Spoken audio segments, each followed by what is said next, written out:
Hə. Bax uşaqlar, ismin substantivləşməsi nədir? Eşidirmi hamı? Hə. İsmin nə idi? İsmin sifətləşməsi. İsmin sifətləşməsi. Nə deməkdir? Substantivləşmə isimləşmədir. O başqa bir şey. Onu deyəcəm, amma indi burada deyə bilmərəm, sifəti keçməmişəm çünki. Bu. O isimlərdir ki, cümlədə sifətin yerində işlənib, onun suallarına cavab verir. Sifət hansı suallara cavab verir? Necə nədir hansı? Bax, bunlar əşya bildirən, görürsünüz.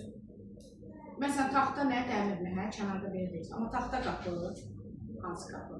Dəmir qapı, hansı? Gümüş saat, qızıl bilərzik, bürünc metal, torpaq yol, dəri palto, palçıq yol, saxsı qap. Bunlar bu tipli sözlər cümlədə sifətin yerində işlənib, sifətin suallarına cavab verir. Bunlar isə eyni funksiyanı yerinə getirir. Sadəcə bunlar insan anlayışı bildirən peşə sözləri. Məsələn, həkim Eldar, müəllim İlqar. İlqar müəllim də deyə bilərsən. Bu söz birləşməsi kimi olan mürəkkəb addır. İlqar müəllim. Nə bilim, İlqar həkim. Düzdür? Amma həkim İlqar da deyə bilərsən.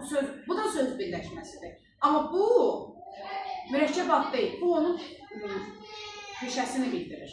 Bayaqçı peşə bildirmir. Bu ümumi adını bildirir. Bu peşə bildirir. Məsələn, həkim Eldar bizə gəldi. Hansı Eldar həkim? Mühəndis Gündüz bizə gəldi. Müəllim İlqar bizə gəldi. Alim Fərhad bizə gəldi. Fikir verdiniz? Bu hissəni yadda saxlayın. Bunlar isimlərdir ki, bu tiplilər də var. Cümlədə sifətin yerində işlənib, sifətin suallarına cavab verir.